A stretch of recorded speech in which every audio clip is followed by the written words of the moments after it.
Kiera Bennett pressed the $10 bill between her fingers for what felt like the 100th time that morning. The paper was soft and frayed at the edges, worn from being folded and unfolded, tucked into her pocket, then pulled out again. She stared at it, willing it to stretch further than it could. Today was her mother's birthday, and all she had to give was this measly amount. Outside the small grocery store on West Madison Street, she paused for a moment, peering through the glass at the bakery counter. Brightly frosted cakes spun slowly on the rotating shelves, their colors cheerful and loud, almost mocking her quiet panic. The scent of sugar and icing drifted through the air, and Kiera's stomach twisted. How could $10 ever buy one of these? She swallowed hard, feeling the familiar ache of worry settle in her chest. Her mother, Denise Bennett, had been working double shifts for weeks. Between the hospital and the nursing home, she barely had time to sleep, let alone celebrate her birthday. This year, Kiera was determined to do something. Anything. She wanted her mom to feel seen, even if just for a few moments. Kiera walked into the store, trying to steady her shaking hands.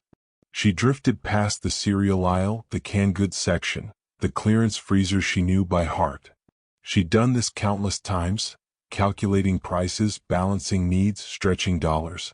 Her backpack weighed lightly on her shoulders, but it carried the invisible weight of responsibility. She approached the bakery counter. A woman with tired eyes and a hairnet looked up. "Can I help you?" Kiera swallowed, her throat dry. What's the cheapest cake you have?" The woman's eyes flicked to the $10 bill visible in Kiera's hand, then back to her face. There was no judgment, just quiet understanding.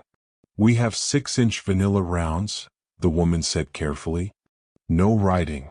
Those are $12.99. Kiera's stomach sank. "What about cupcakes?" she asked, her voice barely above a whisper. "Single cupcakes are $3.50 each," the woman replied.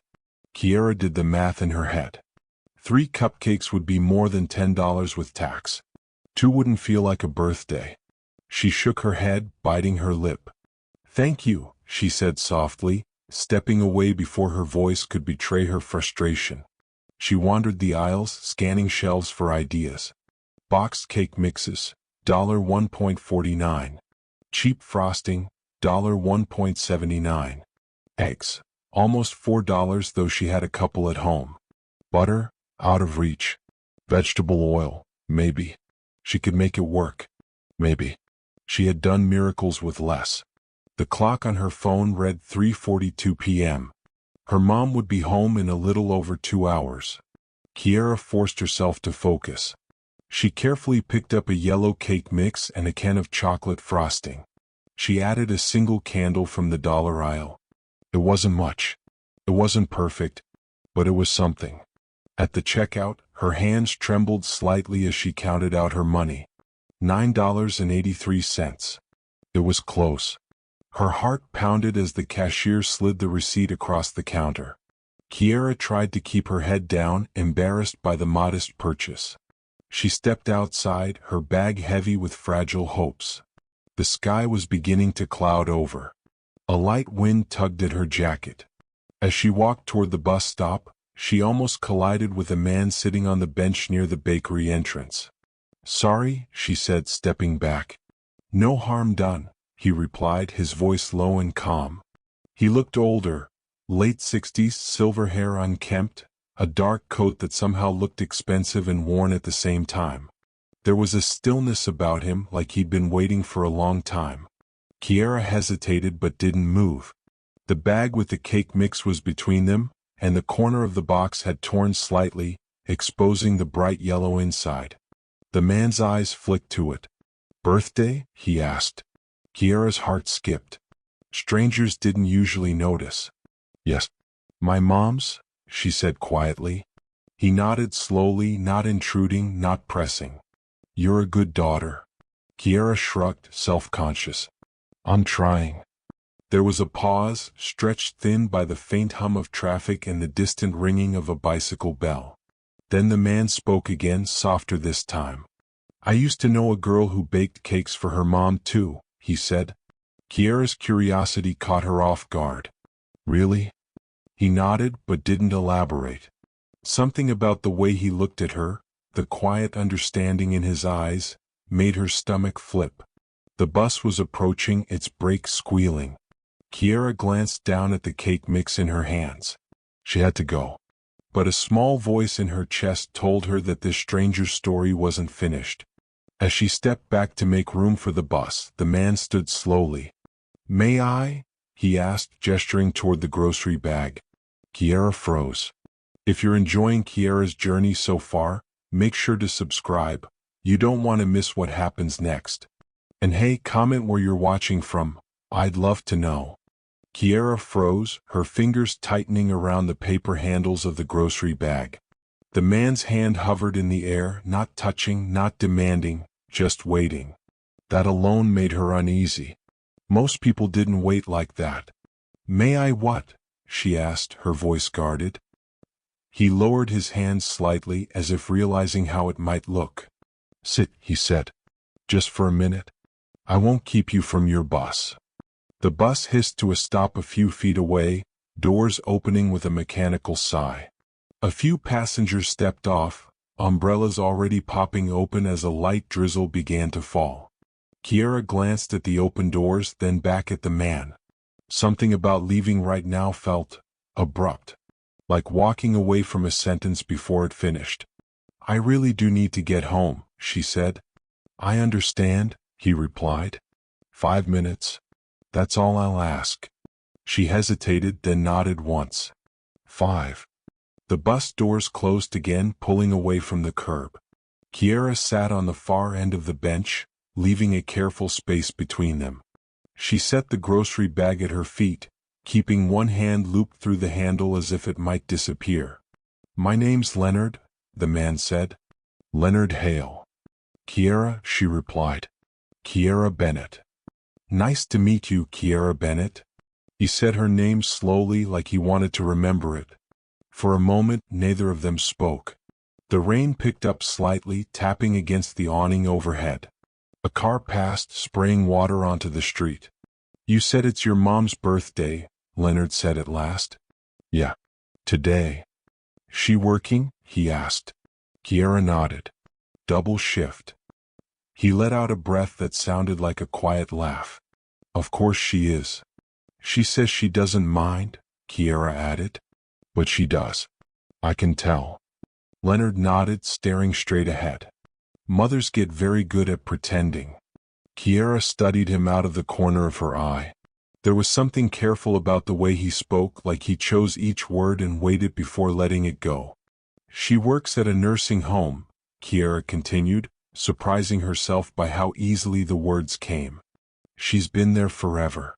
She wanted to go back to school once. For nursing.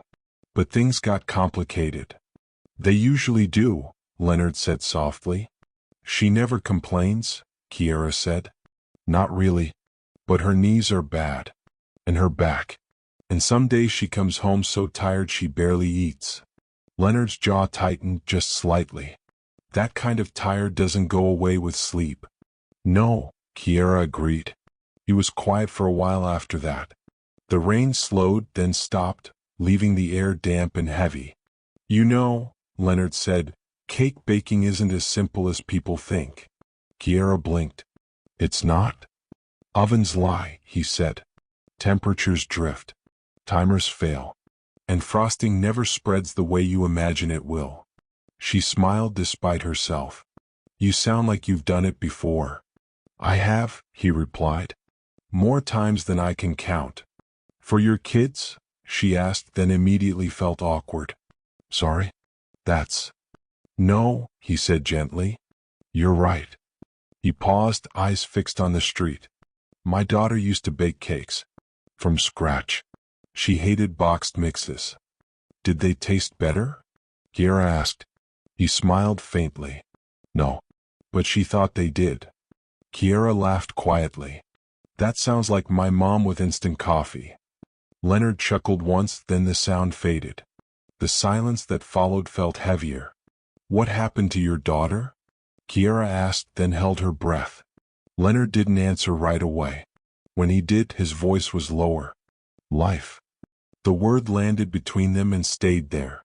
The next bus appeared at the end of the street. Kiera straightened, instinctively preparing to stand.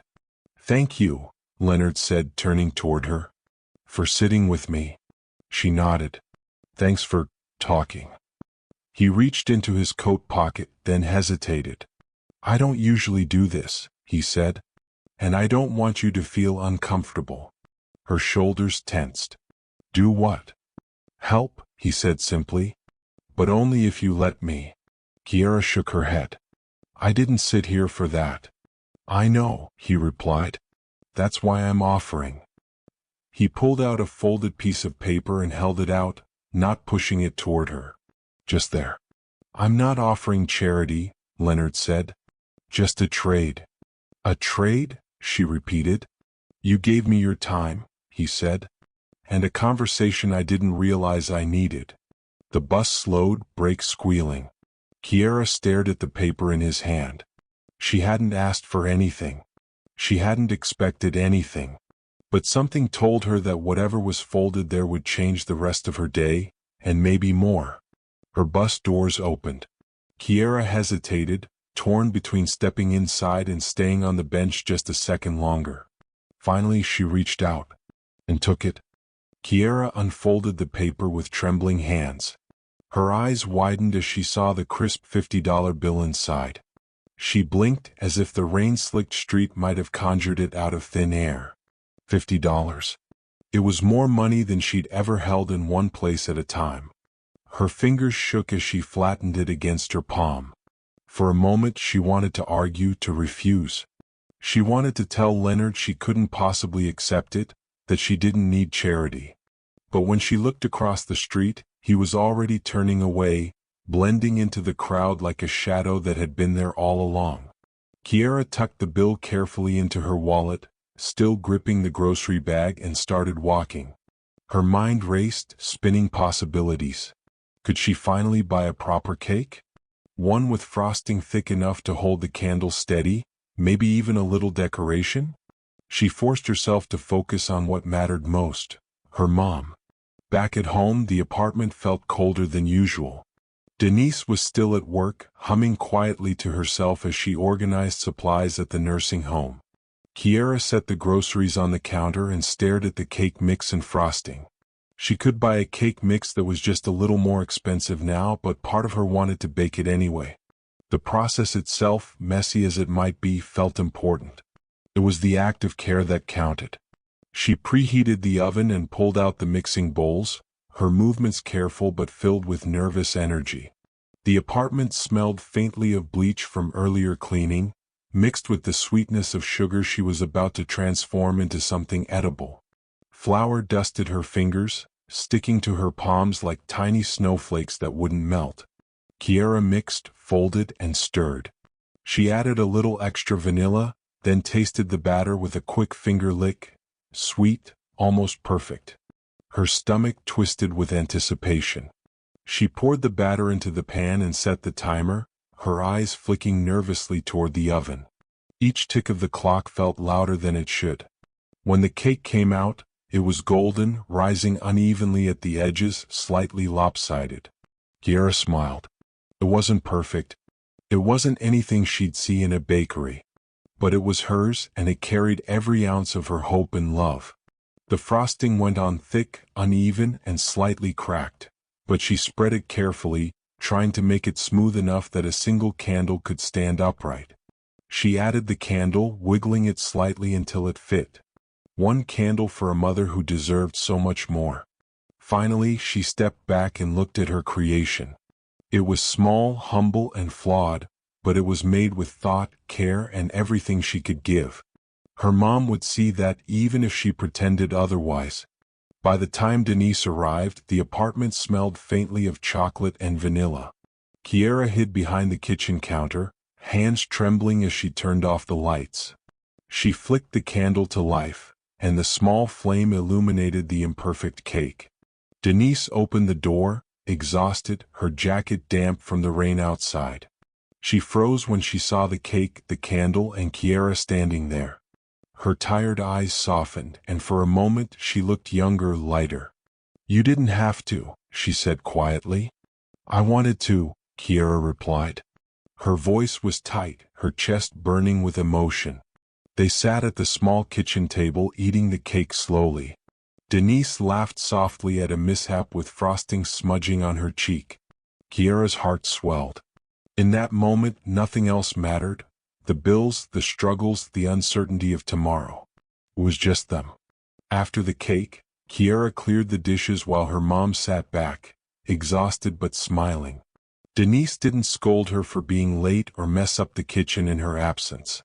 She just watched Kiera, a silent acknowledgement of the effort and love behind every bite they shared. Later that night, Kiera lay on her bed, the rain outside fading to a quiet drizzle. She thought about Leonard. About the way he had appeared on the street, quiet and patient, like he knew exactly when to intervene. About the way he had smiled when she spoke about her mom.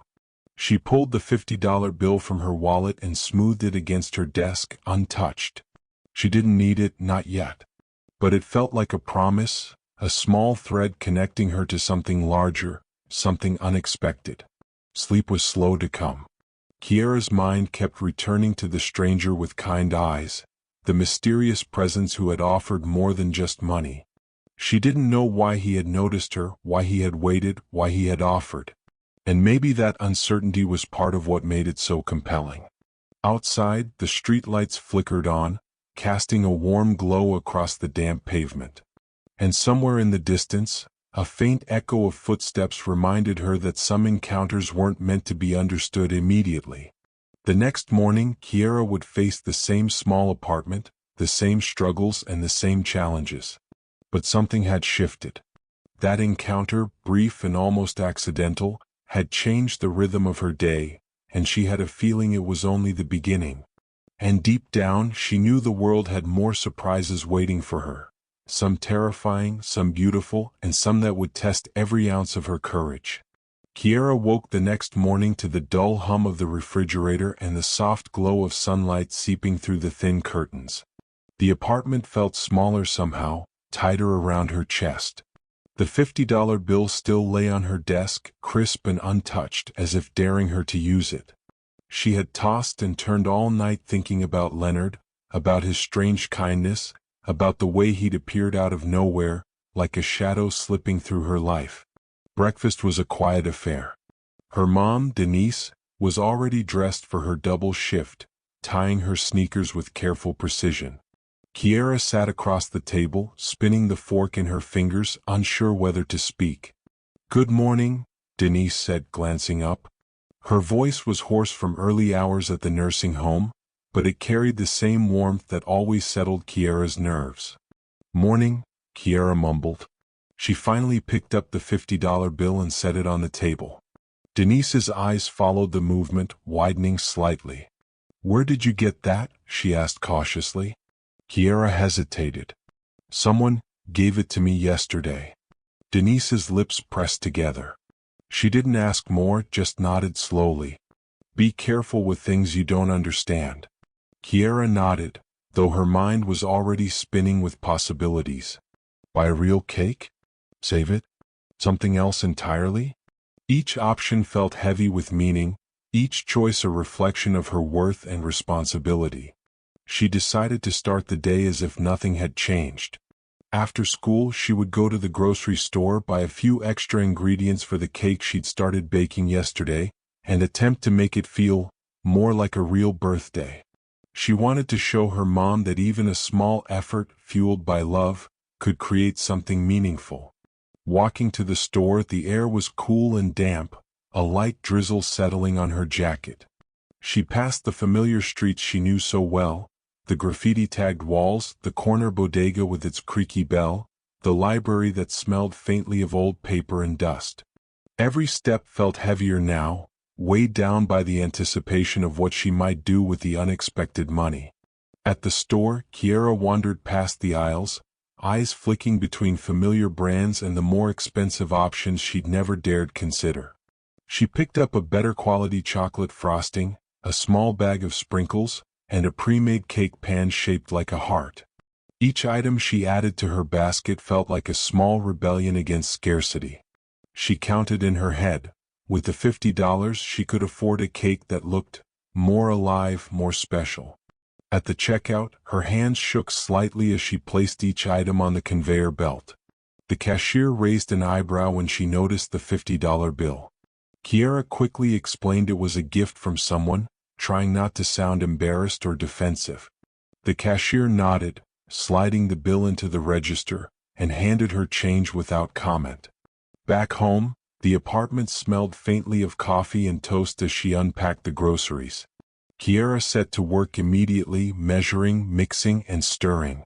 She laughed softly to herself when the frosting spilled slightly over the edge of the bowl. "Perfectly imperfect," she muttered. The cake began to take shape, rising slowly in the oven. Kiera felt a strange thrill as she spread the frosting, dusted the top with sprinkles, and carefully placed the candles in a small cluster at the center. It was better than yesterday, she admitted to herself. It wasn't flawless, but it was alive, bright, and full of intention. As she stepped back to admire her work, a knock sounded at the door. Kiera jumped, her heart pounding. She wasn't expecting anyone. She peeked through the peephole and saw nothing but the empty hallway. Just a breeze from the slightly ajar window, she realized, but the sudden rush of adrenaline made her pulse faster. The day seemed quieter than usual, the apartment almost holding its breath. Kiera set the cake carefully on the counter, brushing away stray crumbs, feeling the weight of the moment. This was more than a cake. It was proof, a gesture, a message that despite everything, she could create something meaningful with love and resourcefulness. When Denise returned from work, the apartment was filled with the aroma of chocolate and vanilla. Kiera turned off the lights, lit the small candles, and waited. Her mother paused in the doorway, exhausted, her eyes widening as they fell on the cake. "You didn't have to," Denise whispered, voice catching. "I wanted to," Kiera said, her own voice trembling slightly. The candles flickered, casting soft shadows across the kitchen walls. In that moment, Kiera realized that the real gift wasn't the cake itself, or even the money. It was the intention, the effort, the small rebellions against a life that often felt heavy and unyielding. Later that night, Kiera lay in bed, her hands folded over the $50 bill. She couldn't stop thinking about Leonard, the man who had appeared like a strange guardian angel on the street. Why him? Why her? And what was it about the way he had spoken, so careful, so patient, that made her feel like someone out there actually noticed? Outside, the city hummed softly, lights reflecting on wet pavement. Kiera closed her eyes, a mix of excitement and fear settling over her. She didn't know what the future held, but she had a feeling that the world was about to get much more complicated. And just as she drifted toward sleep, a faint sound from the street below made her sit up. Footsteps? Or was it just the rain beginning again? Her chest tightened, a premonition crawling up her spine. Whoever it was, or whatever it meant, her life had shifted yesterday, and she knew instinctively that it wasn't done changing. Kiera had just returned from school when she noticed him again. Leonard, sitting on the same bench near the corner bakery, his coat drawn tight against the late afternoon chill. The street was quieter than usual, the hum of traffic muted under the overcast sky. For a moment she thought she might be imagining him. After all, he had disappeared yesterday like a ghost. Her stomach twisted as she hesitated on the sidewalk. Part of her wanted to walk past, pretend she hadn't seen him, keep the encounter from becoming more complicated. But another part, the part that had lingered on the $50 bill and the unexpected kindness it represented, urged her forward.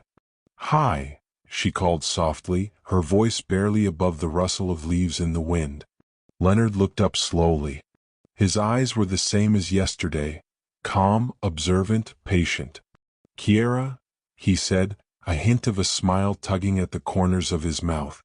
"You come here often?" she asked, trying to sound casual, though her palms were sweating inside her pockets. "Not really," he said, shrugging slightly. "I like this corner. It's quiet. Gives me a chance to think." She hesitated. Think about what? He studied her for a moment, then looked down at his hands folded in his lap. Life, he said simply. Things I've done, things I haven't done, mistakes, chances, regrets. Kiera blinked, unsure how to respond. It was odd.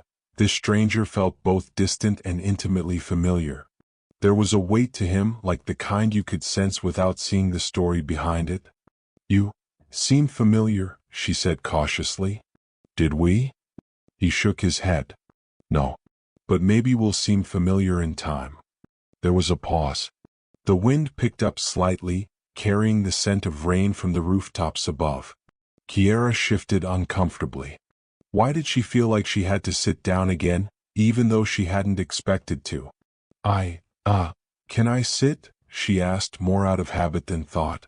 He gestured toward the bench. Of course. She sat carefully, leaving a small space between them, and glanced at the bag containing the cake she had baked earlier. The aroma of chocolate and vanilla had followed her from home, subtle yet comforting. Leonard's gaze flicked toward it, but he said nothing. I baked it myself, Kiera murmured. For my mom's birthday. It's nothing special, just a small cake. He nodded slowly. It sounds like it's exactly what she needs. Kiera wasn't sure if he meant the cake or her thoughtfulness, but the acknowledgement warmed her more than she expected. They sat in silence for a few moments, watching the street. Cars passed, children shouted from a nearby park, and a dog barked somewhere around the corner. It all felt ordinary, yet layered with the tension of unspoken questions. Finally Leonard spoke. You're trying hard, he said quietly. I can tell. Even when the world doesn't give you much, you keep giving. Kiera flushed. I don't feel like much is left to give. But you keep trying, he said. His voice was calm, steady, almost like a bomb. That counts for more than you realize. Her chest tightened. She wanted to ask him more, why he cared, why he was here, but words stuck in her throat. Instead, she focused on the sound of his voice, the quiet authority it carried, and the strange comfort of someone listening without judgment. The sky darkened, clouds gathering with a low rumble of distant thunder. Kiera glanced up nervously, suddenly aware that she hadn't noticed how long she'd been sitting here. I should get going, she said, standing quickly. Mom will be home soon. Leonard stood as well, his movements deliberate. Of course. Just remember it's okay to accept help sometimes. You don't have to do everything alone. Kiera shook her head, unsure what to say. I'll think about it. He reached into his coat pocket, paused, then pulled out a folded piece of paper. He held it out toward her without moving closer. For the cake if you need it, he said softly. Kiera's heart skipped a beat. The thought of taking money from him again made her uneasy. But the temptation, and the practicality, was hard to ignore. She reached out, hesitated, and then took it. As she unfolded the paper, her eyes widened. Another $50 bill. Her pulse quickened. She glanced up, but Leonard had already turned, walking slowly down the street, blending into the gray afternoon like a man who had never been there at all. Kiera stood frozen, gripping the bill and the bag of groceries. She felt a strange mix of gratitude and unease. Why was he giving her this? Why did he keep appearing? The clouds broke slightly, a shaft of sunlight hitting the pavement. It was beautiful, fleeting, and a little disorienting. Kiera realized that her day, which had begun with simple plans to bake a cake, was no longer simple at all. And somewhere deep in her chest, a quiet voice whispered that this stranger wasn't just passing through. He was going to be a part of her life, and she had no idea how far that part would reach. Kiera didn't tell her mother about the second $50 bill. She didn't even take it out of her backpack when she got home. She slipped it into the same drawer where the first one rested, side by side now, crisp and accusing. The drawer felt heavier when she closed it, like it was holding more than paper. That night, sleep came in fragments.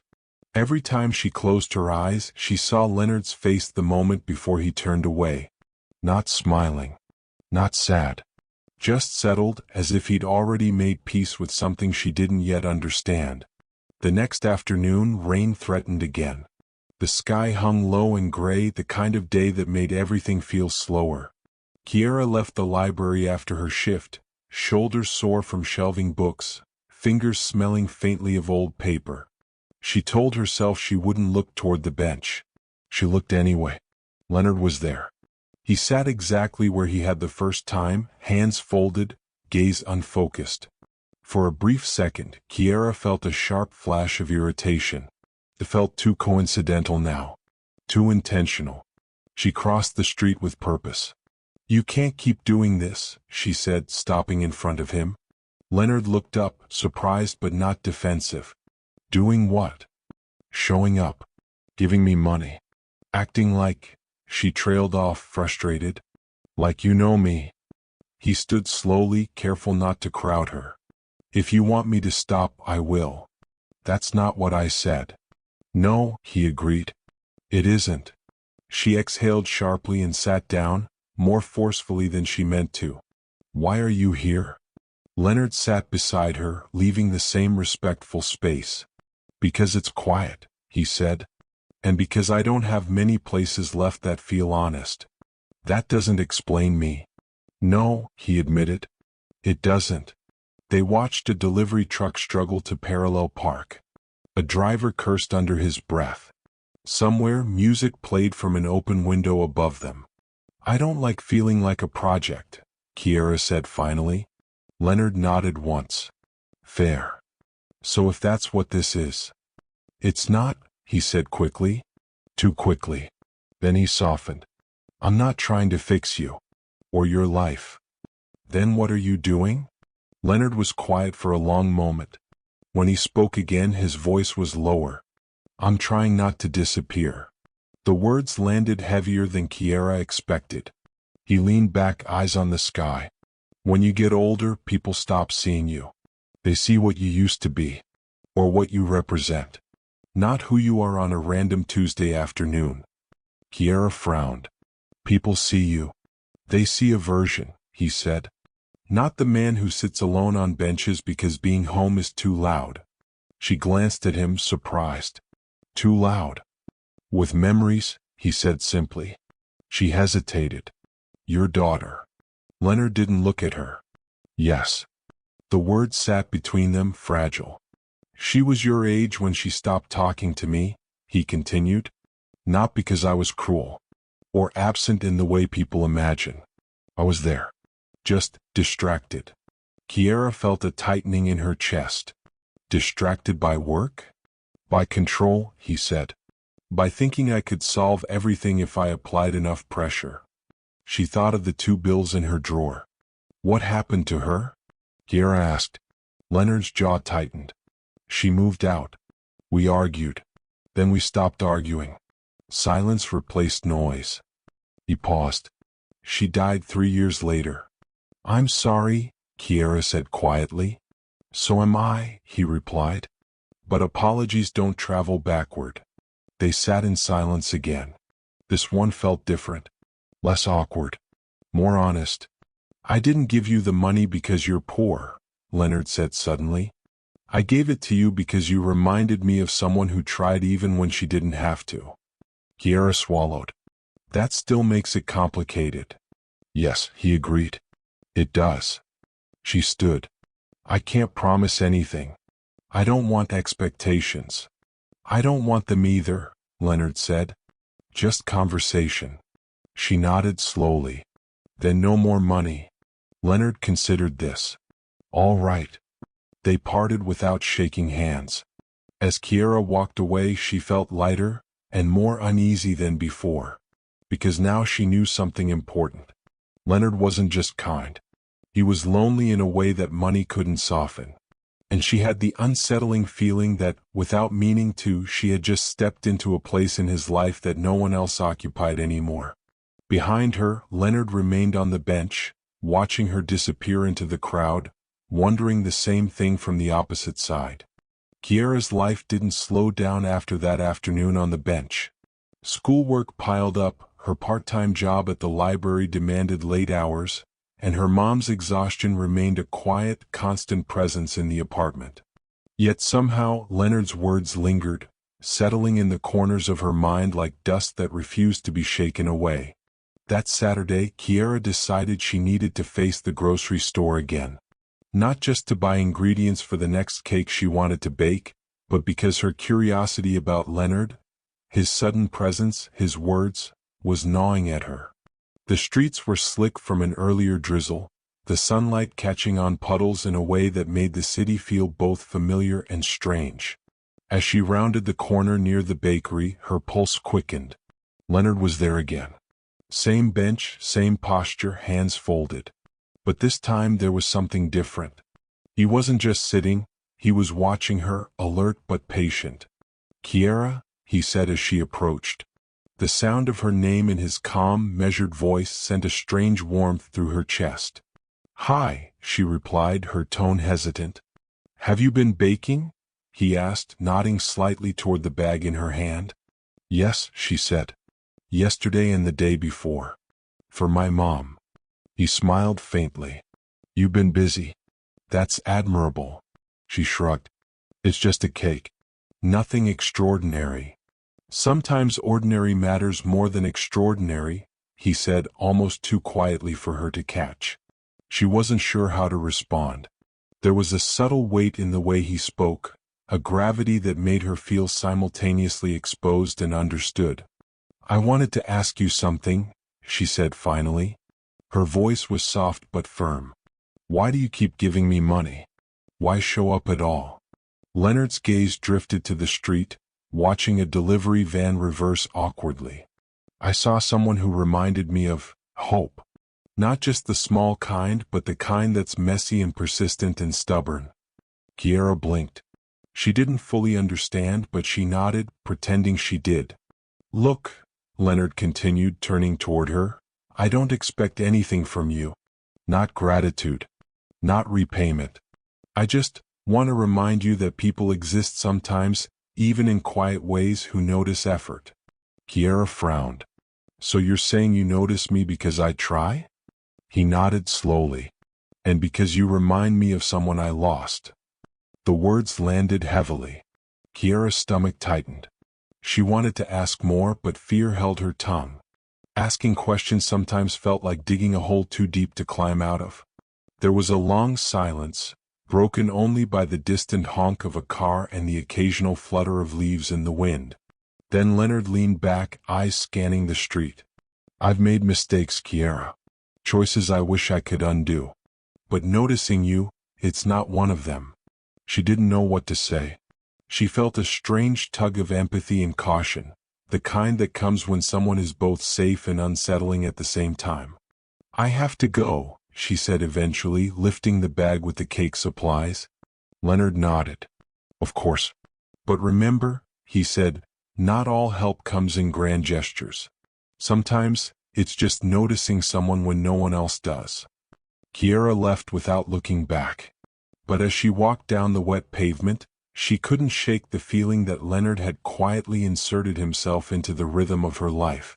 That he wasn't here to change anything, or maybe he was, and she just hadn't realized it yet. Later that evening, Kiera set the cake on the table for her mom. Denise came in, exhausted as always, and noticed the extra effort in the frosting, the careful placement of sprinkles, the flickering candlelight that made the small apartment glow warmly. "You've outdone yourself," Denise said softly. Her voice caught slightly, and she reached over to squeeze Kiera's hand. "You didn't have to, you know. But I'm glad you did." Kiera smiled faintly. "I wanted to." After dinner, while cleaning up the dishes, Kiera thought again about Leonard. His presence on the bench. His quiet words. The way he noticed effort that no one else seemed to see. She couldn't decide if she was grateful or wary, or a little of both. And deep down, a small, nervous thought kept returning. What if he wasn't just noticing? What if he was paying attention for reasons she couldn't yet understand? The shadows in the apartment lengthened as night fell. Outside, streetlights flickered to life, reflecting off wet pavement. Kiera's heart beat a little faster as she imagined the figure of Leonard on the bench, waiting, patient, quiet, watching. And for the first time, she wondered if her life was about to intersect with his in ways she couldn't control. Kiera woke to the faint hum of traffic outside and the smell of damp asphalt from last night's rain. The apartment was quiet except for the low whir of the refrigerator and the soft ticking of the wall clock. She rolled out of bed, pulling on her worn sneakers, and peered into her small kitchen. The countertop was clear, except for the scraps of flour and sugar that had collected from yesterday's baking attempt. She had thought about Leonard all night. Not in a way that scared her, but in a way that left her chest tight with anticipation and unease. He was unpredictable yet somehow familiar. She wondered why he had noticed her. Why he kept appearing. She shook her head, trying to push the thoughts aside. The day was about doing something for her mom. That meant baking. That meant focus. Kiera gathered the ingredients she had bought over the past 2 days. Flour, sugar, eggs, butter, and chocolate frosting. She set them neatly on the counter, taking a deep breath before she began. As she mixed the batter, she felt a strange sense of calm. The rhythmic stirring of the spoon in the bowl reminded her of evenings spent with her mother, teaching her how to fold the flour just right, how to taste the batter without feeling guilty. She added the vanilla, watching the thick liquid swirl into golden perfection. She tasted it once, twice, making mental notes of what to tweak. The oven preheated with a soft click, and Kiera poured the mixture carefully into a heart-shaped pan. She wiped her hands on her apron, her gaze flicking toward the small clock on the wall. Time passed slower than usual. Every tick felt amplified, every shadow seemed to hold a secret. When the cake began to rise, she set about preparing the frosting. Chocolate, rich and glossy, slid easily across the counter as she stirred.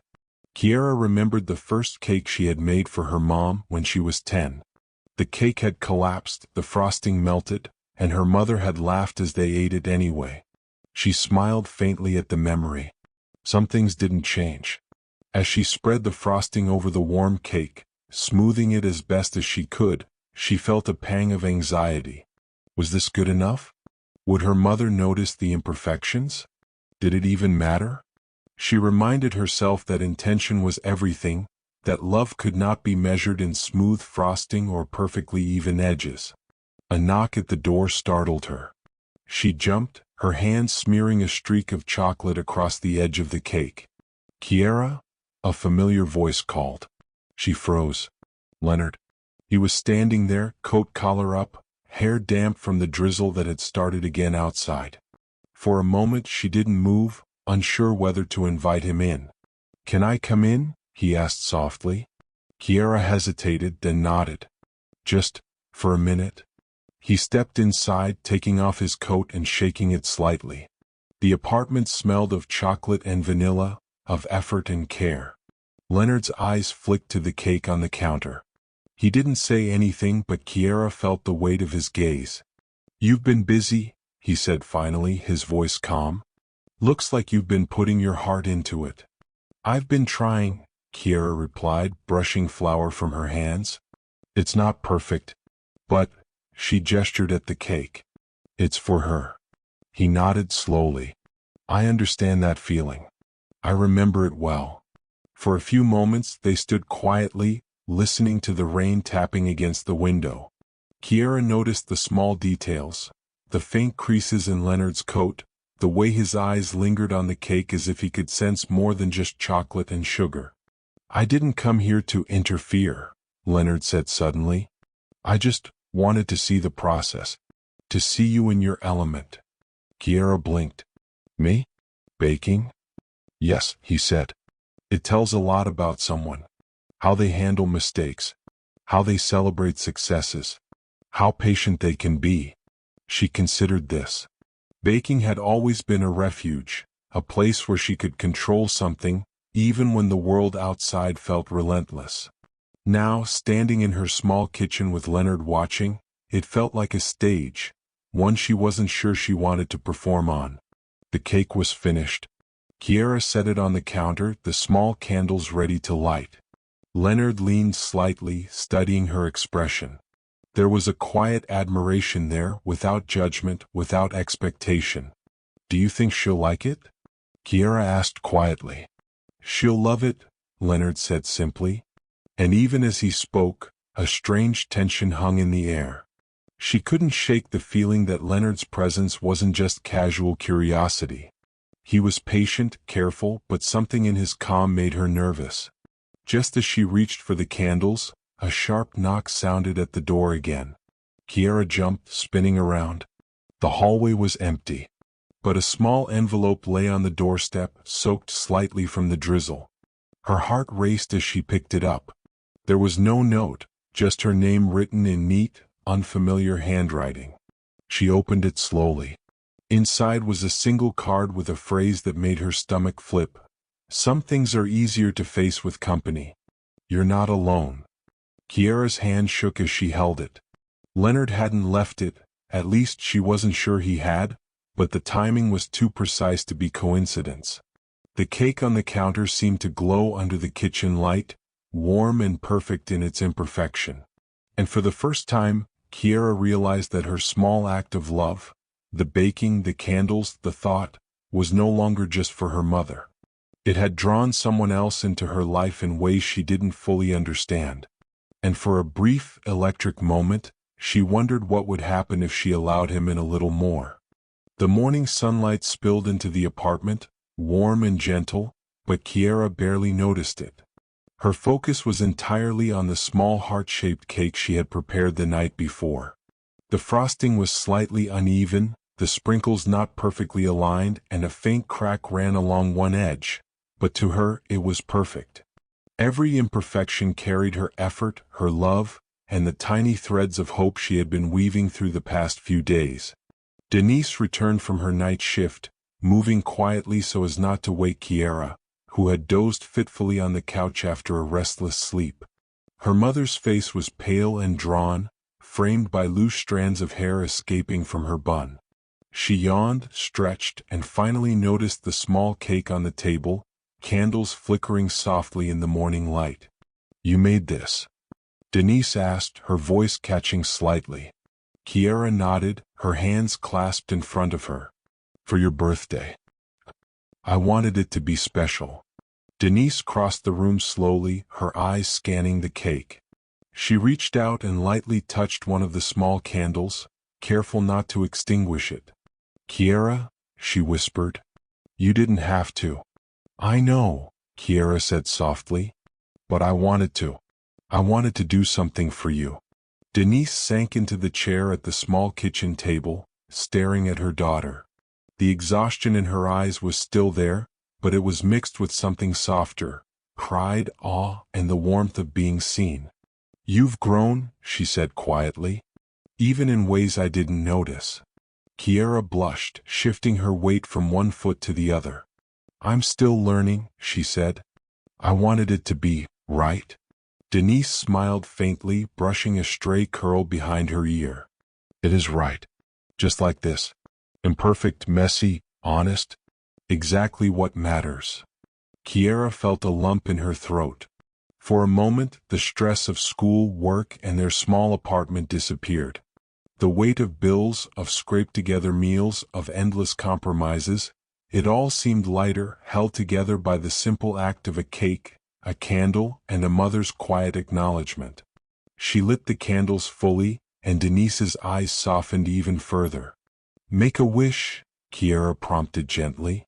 Denise's hands trembled slightly as she blew out the candle, and Kiera noticed the small catch in her breath. "I wished," she started, then paused, "that we can keep having moments like this." Kiera nodded, a tear slipping down her cheek. "We will," she promised.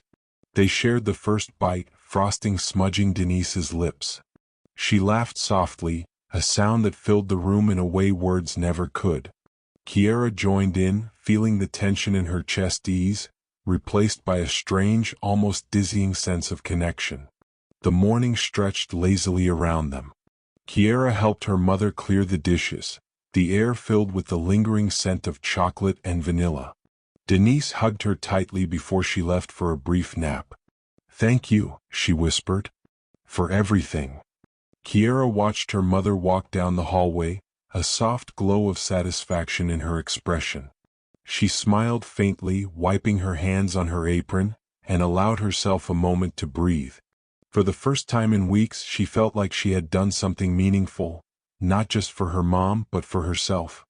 Later that afternoon, Kiera returned to the street corner near the bakery. Leonard was there again, sitting quietly, his coat buttoned up against the spring chill. She approached cautiously, feeling a mix of curiosity, caution, and anticipation. "You did it?" Leonard said without looking up. Kiera frowned. "Did what?" "The cake. You made it. You didn't rely on anything but yourself, and yet, you let life touch you along the way." Kiera blinked. She didn't know whether to be proud or wary. "You're strange sometimes," she said softly. Leonard finally looked at her, a faint smile tugging at the corners of his mouth. "Strange? Yes, but I mean it in a good way," she added hastily. "Good," he said. "I'll take it." They sat in silence for a while, the sounds of the street, cars, distant laughter, a dog barking, drifting past them. There was comfort in the quiet, the kind that comes from being in the presence of someone who understands without asking for explanation. Kiera thought about the bills Leonard had given her, the way he had appeared like a ghost in her life, and the way he seemed to notice not just her efforts, but her intention, her care, her persistence. She wasn't sure what to make of it, but she felt a strange, tethered sense of safety, like a thread connecting them, delicate but unbreakable. As she turned to leave, Leonard called after her softly, "Remember, Kiera, sometimes the smallest gestures matter the most." She nodded, carrying the warmth of the morning and the weight of the unspoken understanding between them. Little did she know, the quiet threads of connection she had begun weaving were about to pull her into a situation that would test her courage, her heart, and her trust in ways she couldn't yet imagine. The morning was colder than usual, the kind of crisp air that made Kiera pull her jacket tighter around her shoulders as she walked to school. Her backpack felt heavier, not with books but with thoughts. Leonard. The mysterious bills. The strange way he seemed to appear exactly when she needed it, yet never demanded anything in return. She shook her head as she entered the school, trying to focus on the familiar buzz of lockers slamming and students chatting. But her mind kept returning to yesterday's quiet walk with her mother, the cake, and the strange tether she felt pulling her toward someone she barely knew. By lunch, Kiera's curiosity got the better of her. She slipped out to the street corner near the bakery, half expecting Leonard to be there. And he was. Sitting on the same bench, hands folded, gaze fixed on the distance. "Hey," she called softly. He looked up and gave a small, polite smile. "Kiera." She approached cautiously. You always seem to be here when I need something." Leonard leaned back, the sunlight catching his eyes. "Do I?" he asked, though his tone carried no arrogance, only observation. "I mean, yesterday, the day before. Even when I didn't know I needed help." He considered her words for a moment. "Perhaps you're just easier to notice than most." Kiera frowned. "What does that mean?" "Some people go through life invisible," Leonard said quietly. "And some stand out whether they like it or not. You stand out." She didn't know whether to feel flattered or uneasy. She opened her mouth to speak, then stopped. Something in his voice, in the way he said "stand out," made her feel like there was more beneath the surface, something he wasn't telling her. Leonard stood, brushing invisible dust from his coat. "I need to show you something," he said. Kiera's brow furrowed. "What?" "Follow me." He started walking and she followed, curiosity overpowering hesitation. They passed the familiar bakery and turned down a narrow side street she rarely used. The buildings here were older, brick facades weathered by years of wind and rain. A small antique shop caught Leonard's eye, and he slipped inside. Kiera hesitated at the doorway, uncertain if she should enter. But he gestured for her to come in. "It's okay," he said softly. "I just want you to see something." The shop smelled of old wood, leather, and a faint hint of dust. Shelves were lined with objects, clocks, books, trinkets, and photographs that seemed frozen in time.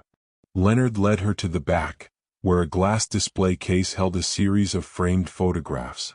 Kiera leaned closer. Her breath caught. In one frame was a young girl, maybe 12, with a small cake in front of her and a radiant smile. She looked familiar, though Kiera couldn't place her. Leonard's gaze lingered on the photograph. "This was my daughter," he said quietly. "The one I lost." Kiera's stomach tightened. I'm sorry," she whispered. He shook his head. "It's not your fault. But seeing you bake, seeing you care, it reminded me of her in ways I wasn't ready for." Kiera swallowed hard, trying to understand the weight behind his words. "So, the money, the attention, you gave it because of her?" Leonard nodded slowly. "Yes. But also, because I saw a chance to do something right in a world where it often feels impossible." Kiera felt a lump in her throat. The mysterious bills, his presence, the quiet guidance, it wasn't just kindness. It was grief reaching out, seeking connection in the smallest acts of love. Before she could respond, Leonard's voice softened. "I need you to promise me something, Kiera. Not for me but for her memory. Don't stop trying. Don't stop noticing even when the world doesn't." Kiera nodded, unsure what else to say. As they left the shop and stepped back into the street, the air felt heavier. Leonard's eyes met hers briefly. "Life isn't fair," he said, "but it has a way of testing who keeps moving forward." Kiera's heart pounded. She understood now that his interest wasn't random, it was tied to something deeper, something painful. And the realization left her feeling both connected and apprehensive. Walking back toward the corner bakery, she glanced at Leonard. Are you always going to be following me?" He smiled faintly, not unkindly. "I won't always be there. But when it matters, maybe." Kiera nodded slowly, the weight of understanding settling in her chest. She didn't know what the next step would be or if she was ready for it. But something had shifted. The quiet, steady rhythm of her life had been disrupted, and there was no going back. Little did she know, this was the first of two revelations that would shake everything she believed about Leonard, her mom, and herself. Kiera didn't see Leonard for 3 days after the visit to the antique shop. At first, she told herself it was nothing. People came and went. Life didn't pause just because something meaningful had happened. But by the second day, the absence started to feel loud. The bench near the bakery sat empty. No folded hands. No quiet smile. Just pigeons hopping across the pavement and a discarded coffee cup rolling in the wind. By the third day, the quiet made her uneasy. She caught herself scanning crowds without meaning to. At the bus stop. Outside school. Even in the reflection of store windows. Each time she realized what she was doing, a flush of embarrassment followed. She barely knew the man. And yet, his absence had carved out space in her thoughts. That evening, Denise came home earlier than usual. She set her bag down slowly, her shoulders tense in a way Kiera recognized immediately. "Rough day?" Kiera asked, trying to sound casual. Denise hesitated. "Something like that." They ate dinner quietly, rice, beans, and leftover vegetables. Halfway through the meal, Denise cleared her throat. "My supervisor pulled me aside today," she said. "They're restructuring." Kiera froze. "What does that mean?" "It means they're cutting hours. Maybe positions." Denise forced a small smile. "They haven't decided yet." Kiera nodded, but her appetite vanished. The word restructuring echoed in her head like a warning bell. She'd heard it before. Friends' parents, neighbors, people who suddenly had more time and less money.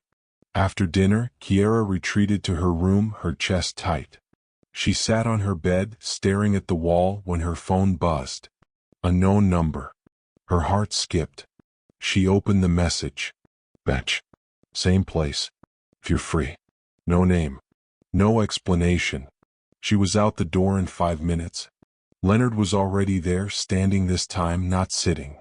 He looked more tired than usual.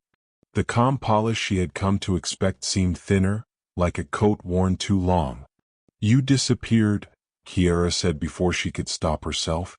He studied her for a moment. "I needed distance. After what I showed you.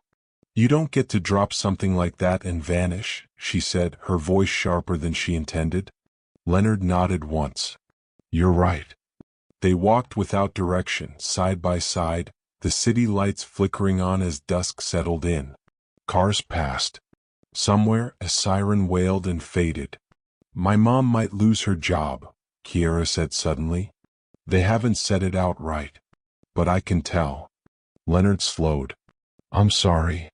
Kiara stopped walking. "Don't say that." He turned to face her. "I don't need sympathy," she continued. "I need to know if this," she gestured between them, "is real, or if I'm just filling some space in your grief." The question hung between them, raw and unpolished. Leonard didn't answer right away. When he did, his voice was lower. "That's fair," he said. "And the truth is, it started as grief. But it didn't stay there." Kiara crossed her arms, bracing herself. "I looked into you," Leonard said. Her stomach dropped. "What?" "Nothing invasive," he added quickly. "Public records, school awards, community postings. I wanted to understand who you were before I decided how close to get." "How close to get?" Kiara repeated, her voice tight.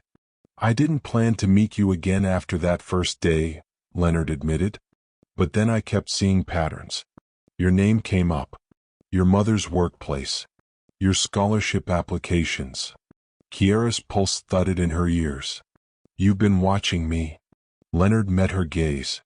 "Yes." The word landed hard. "I didn't change anything," he continued. "Not then. I just observed." Kiara took a step back. The street suddenly felt too open, too exposed. "So all those coincidences," she said slowly, "they weren't coincidences." "Not entirely."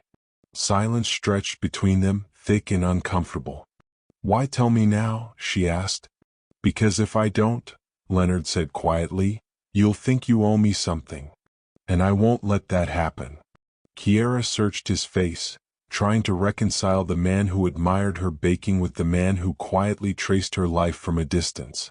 Before she could respond, Leonard's phone buzzed. He glanced at the screen and something shifted in his expression, tightened, sharpened. "I have to go," he said. "Of course you do," Kiara muttered. He hesitated, then spoke carefully. "What's coming next isn't something I can fully control anymore." Her breath caught. "What does that mean?" Leonard didn't answer. He stepped back, already retreating into the flow of the street. As Kiara stood there, watching him disappear, one thought settled cold and heavy in her chest. If Leonard had only been observing before, what exactly was about to start now? The morning after Leonard's revelation, Kiara woke to a quiet apartment, but the tension from the night before lingered in her chest like a heavy fog. Every creak of the radiator, every soft tick of the clock felt amplified. She couldn't stop replaying Leonard's words. "What's coming next isn't something I can fully control anymore."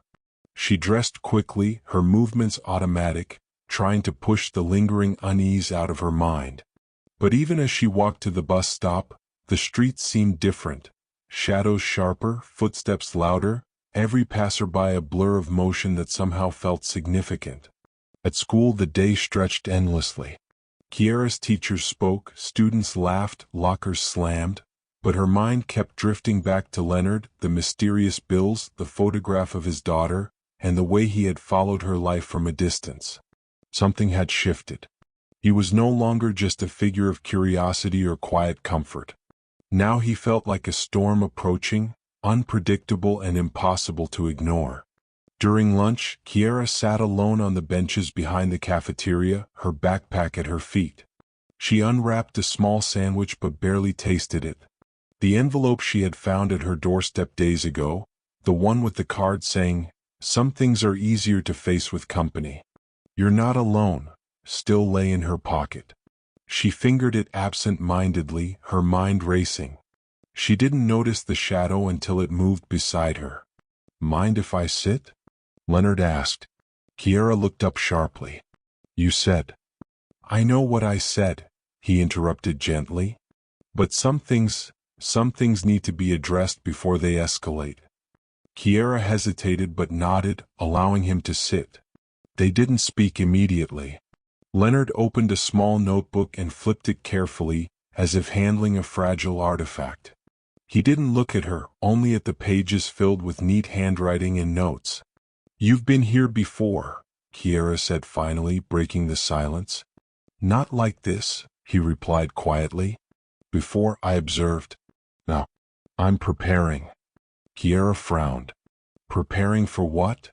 Leonard took a deep breath. "Your mother's situation, your life. Things you haven't anticipated are about to collide. I've seen it coming for weeks." She stiffened. "Collide? What do you mean?" He looked at her then, eyes darkened with seriousness. "There are people who will see opportunity in your circumstances. People who don't care about your mom, about you, about what's right. They'll try to take advantage. And if you're not careful—" His voice trailed off. Kiera's chest tightened. "I don't understand." "You don't need to yet," Leonard said. "But I can't let you face it blindly." Her stomach churned. She felt anger rising, then fear. "So all this time, all your money, your attention, it wasn't just kindness?" "It was kindness," he said firmly. "But it was also precaution. I can't change the past. I can't protect everyone from everything. But I can warn when it matters most." Kiera's hands clenched around her sandwich. She felt betrayed and grateful all at once. Confused, uncertain. "Why me?" she demanded. "Why go to such lengths?" Leonard leaned forward, his gaze steady. "Because you remind me of someone who deserved protection. Someone who fought even when the odds were stacked against her. And because now, you're in a position where choice matters more than luck." Kiera swallowed hard. "Choice." "Yes," he said, closing the notebook. "You'll have to decide soon how far you're willing to go to protect yourself and your mother. And who you can trust." The bell rang, startling her. Students began filing back into the cafeteria, chattering and laughing as if nothing had shifted. Kiera felt suddenly isolated in the middle of the room. Leonard stood as well. "Think carefully," he said quietly. "I can't stop what's coming. But I can give you the chance to face it prepared." Before Kiera could respond, he walked away, slipping into the crowd like a shadow dissolving at sunrise. She watched him go, heart pounding, mind racing. Questions spiraled in her head. What exactly is coming? Who is watching? Who is trying to take advantage? And deep down, she knew one thing for certain. Her life was no longer just about cakes, school, and quiet evenings with her mother. Something had shifted, something bigger, and the calm she had felt for the past few days was gone. Outside, the spring sun glinted off wet pavement, a deceptive brightness over streets that suddenly seemed full of danger and uncertainty. Kiera realized she would have to confront it, and fast, if she wanted to protect the life she had fought so hard to hold together. The day started like any other, but by mid-morning Kiera knew it wouldn't stay ordinary. She was at the library shelving books when her phone buzzed. A text from an unknown number. "Meet me at the corner of 5th and Main. Alone. We need to talk." Her stomach dropped. The message was curt, commanding, and unfamiliar. Nothing like Leonard's careful, considerate notes. Something about it made her pulse quicken. She debated ignoring it. But curiosity and the subtle sense of danger gnawed at her. If it was someone threatening her mother's job or worse, the safety of their apartment, she had to know. She slipped out quietly, the library's heavy doors swinging closed behind her. The city streets were bustling with lunchtime traffic. She moved carefully, hugging the walls, trying not to draw attention. Every honk, every shouted greeting from pedestrians, made her heart jump. At the intersection of 5th and Main, the shadows seemed deeper. A man leaned casually against a lamppost, obscured slightly by the sunlight and passing traffic. Kiera slowed, tension coiling in her chest. "You're Kiera?" the man asked, stepping forward. "Yes," she said cautiously. "Who are you?" The man smiled faintly, but it didn't reach his eyes. "Someone who knows about your mother's finances. And your scholarship. Someone who knows you've been struggling." Kiera's throat tightened. She clenched her fists. "What do you want?" "Simple," he said. "Information. And maybe a little compliance. Money changes hands, problems disappear. You understand, right?" A cold wave ran over her. He was here to intimidate, to exploit the very things Leonard had warned her about.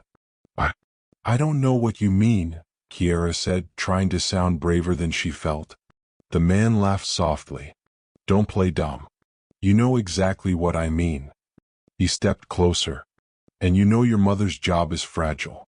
A wrong move and—" Kiera's mind raced. She thought of the bills Leonard had given her, the way he had prepared her for situations she hadn't yet seen. She reached for the small note from the envelope he had left her days ago. "Some things are easier to face with company. You're not alone." Her fingers brushed the paper in her pocket. Taking a deep breath, she lifted her chin. "You're wrong," she said, voice steadier than she felt. "You don't control us. You won't control my mom." The man's smile faltered, replaced by a sharp glint of annoyance. "Bold," he said. "For a kid. But bold won't protect you." Before he could step closer, a familiar voice called out from behind him. "Is there a problem here?" Kiera's heart leapt. Leonard stepped forward from the shadows of the building across the street. There was a calm authority in his posture that made the man hesitate. Kiera began, but Leonard held up a hand. "Let me handle this." The man's eyes narrowed. "I don't know who you are." "I do," Leonard interrupted smoothly. "And I think you should leave before this becomes more complicated than you're prepared for." The stranger's jaw tightened. For a tense moment, the three of them stood frozen, the city noise fading into a tense quiet. Then the man stepped back, muttered something under his breath, and disappeared into the crowd. Kiera's knees weakened. She clutched the note in her hand, heart hammering. "Thank you," she whispered. Leonard's gaze softened. "You did well," he said. "Courage isn't just about facing fear. It's about knowing when to act and when to stand your ground." She nodded slowly, still trembling. I don't understand everything. Why they came, why me, why you care." Leonard smiled faintly, almost sadly. "Some questions don't need immediate answers. What matters is that you survived today, and that you learned something about yourself in the process." Kiera looked at him, confusion and gratitude swirling together. She wanted to ask more, why him, why now, but the weight of the moment silenced her. As they walked back toward the busier streets, Kiera realized something vital. The world wasn't just unpredictable, it could be dangerous. And Leonard, for all his mystery, was the only person she had who truly noticed the subtle threats, the hidden patterns. She also realized something else. She wasn't just a passive participant in her life anymore. She had the strength to face threats, the courage to stand her ground, and the determination to protect her mother, no matter what came next. But deep down, she knew this was only the beginning. The next morning, Kiera woke with a knot in her stomach. The events of the previous day kept replaying in her mind. The stranger at 5th and Main, Leonard stepping in just in time, and the cold certainty in the man's eyes. It wasn't just a random encounter. Someone was watching them, and it wasn't going to stop. She moved quietly through the apartment, careful not to wake her mom. Denise was still asleep, exhaustion etched across her face. Kiera brewed a cup of coffee for herself, the bitter aroma filling the small kitchen. She needed clarity. She needed a plan. Her first thought was to check her scholarship and her mother's workplace records online. If someone was targeting them, maybe there were traces, unusual calls, suspicious emails, any pattern that could point to the person behind this. She spent an hour combing through accounts, but nothing concrete appeared. Whoever it was, they were careful. Too careful. By mid-morning, she was restless. The streets outside seemed sharper somehow, every passerby a potential observer. She knew she couldn't stay hidden in the apartment. Leonard had warned her, and now she understood why. Kiera made her way to the coffee shop near the corner bakery. She thought it might be public enough to feel safe, but small enough to notice anyone lingering. She sat near the window, notebook open, jotting down every detail she could recall from yesterday. What the man wore, how he spoke, what he said, even the way he moved. The door chimed and she looked up instinctively. Leonard stepped in, coat damp from the light drizzle outside. His eyes scanned the room until they landed on her. "You came alone?" he asked softly as he sat down. "Yes," she replied, tension still coiling in her chest. "I need to figure out who's behind this. I need to know what we're dealing with." Leonard nodded, understanding. "Good. But be careful. The closer you look, the more visible you become. Some people don't like being discovered." "I know," Kiera said. "But if I don't do something, they'll keep pushing. And my mom?" Her voice faltered. She couldn't finish the sentence, but Leonard understood. He leaned forward, lowering his voice. "I've been tracking someone myself. For a while now. Someone with access to sensitive information. Someone who knows about your mom's workplace and your scholarship. They're calculating. Patient. They've probably been waiting for the right moment to test you." Kiera's hands trembled slightly as she scribbled notes. "How do you know this?" Leonard's eyes darkened. "Experience. Observation. And because I've seen people like this before, people who exploit the smallest weaknesses." "What do we do?" she asked, her voice tight.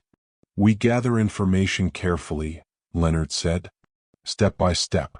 Don't confront anyone directly yet. Observe patterns. Look for connections. There's a reason this person came for you specifically. We need to figure out why." Kiera nodded, a mix of fear and determination settling in her chest. "I can do that," she said quietly. Leonard hesitated, then added, "One more thing. You need to be prepared for deception. Sometimes threats come not from strangers but from those closest to us. Keep that in mind." Kiera felt a shiver run down her spine. The thought that someone in their circle, someone they trusted, might be involved made her stomach twist. They spent the next hour outlining a plan. Kiera would discreetly observe any unusual behavior at school and in her neighborhood. Leonard would continue tracking from the outside, feeding her information carefully, without exposing either of them. As she left the coffee shop, Kiera realized the stakes were higher than she had imagined. This wasn't just about cakes, bills, or scholarships anymore. It was about survival. And the fragile sense of safety she had felt with Leonard's guidance was the only thing keeping her from spiraling into panic. Walking back through the streets, she noticed small things she hadn't before.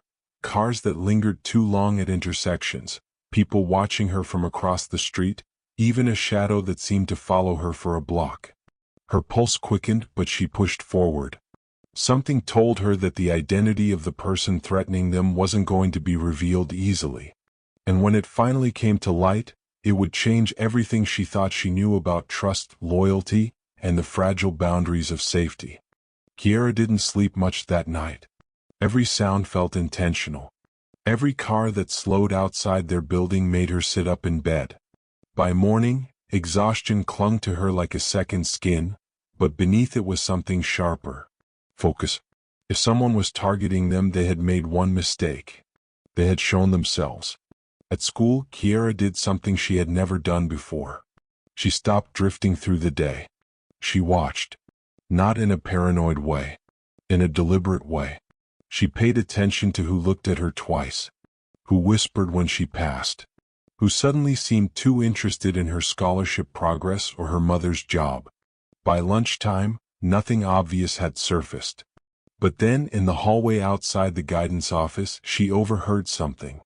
"Yeah, her mom works the late shifts now," a voice said casually. Kiera froze. She turned slightly, pretending to adjust her backpack. Two students stood by the lockers, Maya and Trevor. Not close friends. Not enemies. Just people who floated around the edges of her life. Trevor leaned against the locker door. My uncle said layoffs are coming. Some staff already flagged. Kiara's pulse ticked upward. How would your uncle know? Maya asked. He does contract work. Systems, payroll stuff. Payroll. Kiara felt the word settle heavy in her chest. Trevor's uncle had access to employment data. She walked away before they noticed her listening. Her mind began stitching pieces together. The stranger at Fifth and Main had known about her mother's fragile job position. He had known about her scholarship. That wasn't random street gossip. That was accessed information. After school, Kiara didn't go straight home. She went to the public library computer lab instead. She searched. Trevor's last name. His uncle. Local contracts. It didn't take long. There it was. A small consulting firm contracted to handle digital payroll systems for several local businesses, including her mother's workplace. Her stomach tightened. Leonard had said the threat would come from someone with access. Not just a random predator. Someone who could see weaknesses on spreadsheets. She took screenshots. Saved names. Logged dates. Then her phone buzzed. Leonard. Update? She hesitated before replying. Asterisk, I might have something. Payroll contractor. Family connection to someone at my school. Asterisk. 3 dots appeared immediately. Where are you? Library. Stay there. That wasn't a suggestion. 15 minutes later, Leonard walked in, composed as always, but his eyes were sharper. She slid into a chair across from him. I think it's someone connected to Trevor, she whispered. His uncle works payroll systems for my mom's company. He would know who's at risk. He would know how vulnerable we are. Leonard didn't react dramatically. He absorbed it. That aligns, he said quietly. The man at the intersection wasn't high level. He was hired muscle. Intimidation tactic. Kiara swallowed. So this is about money? Likely, Leonard said. Payroll access can be exploited. Ghost employees. Redirected funds. Threatening vulnerable staff to stay quiet. Her chest tightened. They're testing us, she realized. Seeing if we'd panic. If we'd pay. Leonard nodded once. And if we don't? She asked. They escalate. The word felt like ice down her spine. Kiara leaned back, staring at the ceiling for a moment. This wasn't just harassment. It was a scheme. And they had targeted her mother because she was overworked. Quiet. Unlikely to question discrepancies. Rage simmered beneath Kiara's fear. They picked the wrong family, she said quietly. Leonard studied her. There it was. Not panic. Resolve. You're certain about this connection? He asked. As certain as I can be without confronting them. Don't confront, Leonard said firmly. Not yet. She nodded. But now we shift strategy. What does that mean? She asked. It means we stop reacting, he said. And we start setting the trap. Kiara blinked. Trap. If they believe your mother is too scared to report inconsistencies, Leonard continued, they'll attempt something soon. A subtle payroll change. A delay. A discrepancy. And when they do, she asked, we document everything. The library felt too small suddenly. Too quiet. Kiara's phone buzzed again. This time it wasn't Leonard. It was her mother. Asterisk, can we talk tonight? Something strange happened at work. Asterisk. Kiara's breath caught. She showed Leonard the message. He didn't look surprised. They've made their move, he said. Her pulse roared in her ears. What kind of strange? She whispered. Leonard met her eyes steadily. If I'm right, your mother's paycheck won't look the way it's supposed to. Kiara felt the ground shift beneath her. The threat wasn't coming. It was already here. Kiara barely remembered the walk home. The city moved around her in blurs, cars passing, doors closing, footsteps echoing, but her mind was locked on one thing. Something strange happened at work. When she pushed open the apartment door, Denise was already at the kitchen table. Her mother's purse sat unopened beside her. A single folded paper lay in front of her like it was something fragile. Kiara's heart sank.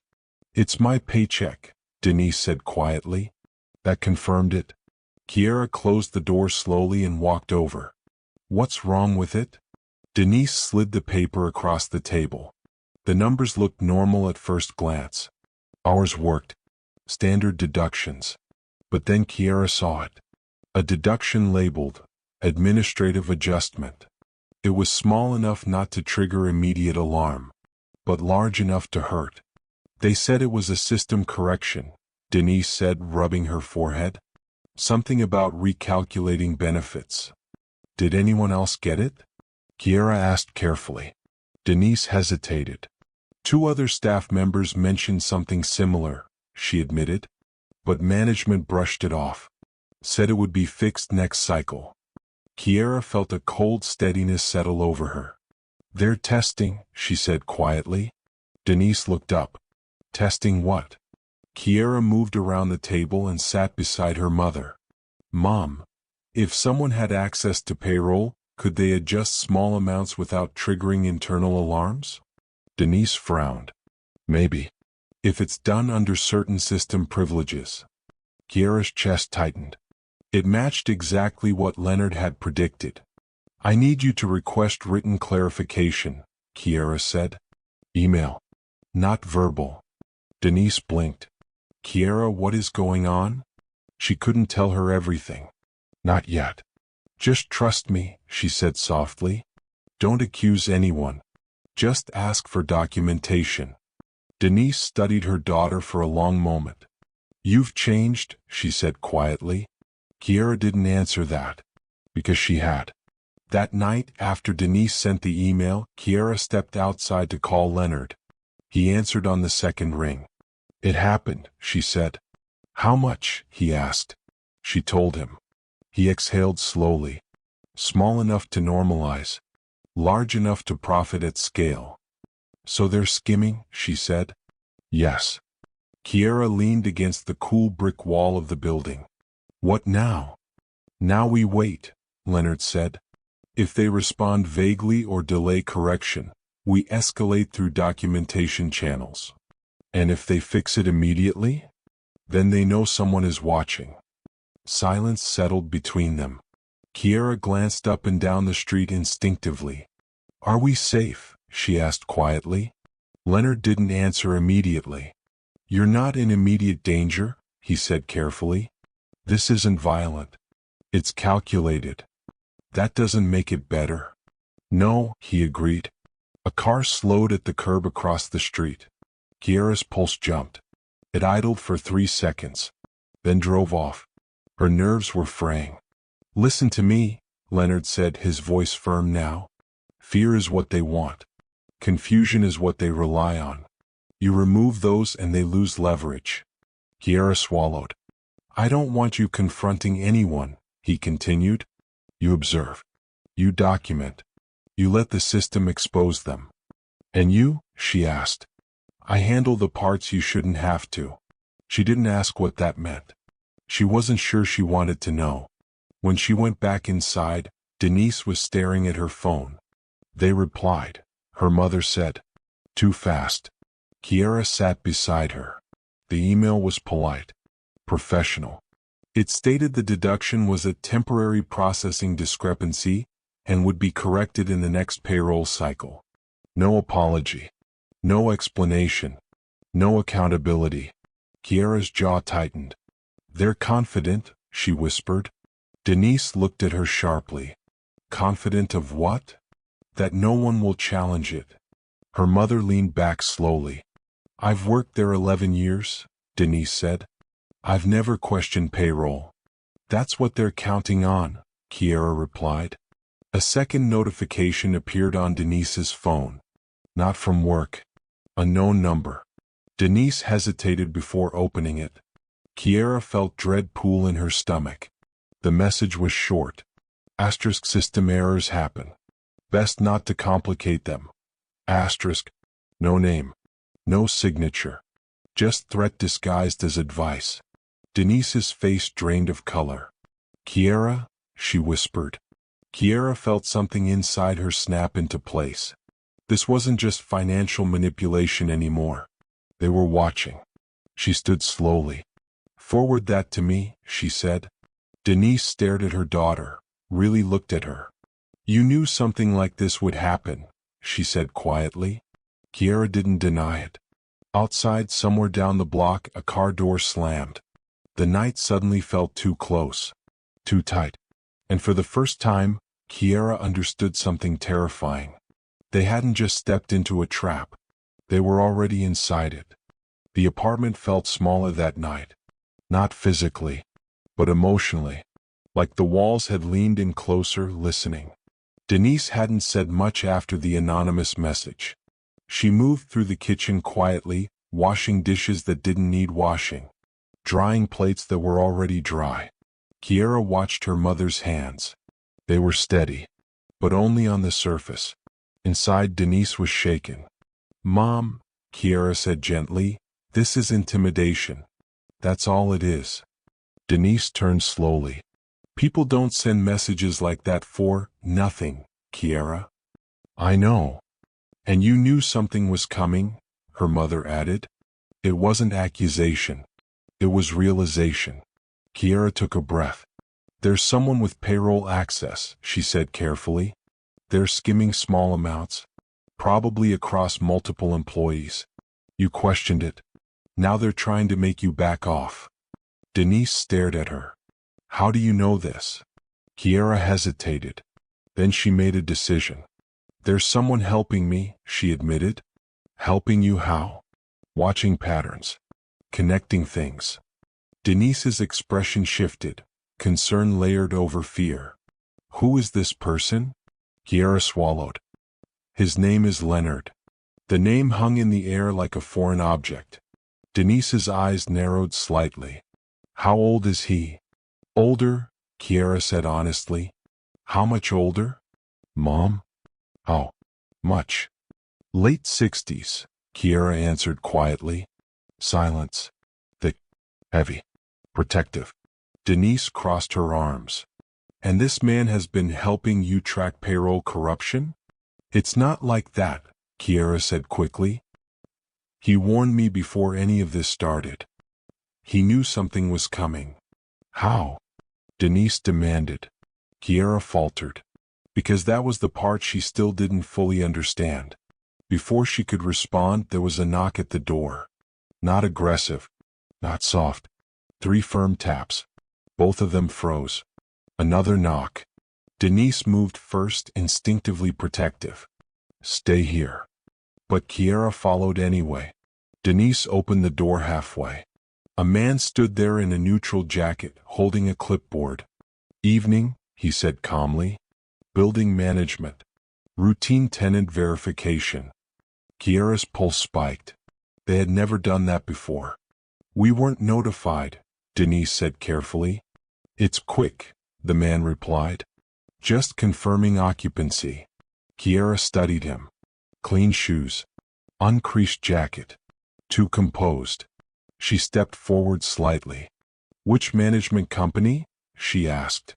The man's eyes flicked to her briefly. "Urban Residential Holdings." Kiera's stomach dropped. That was correct.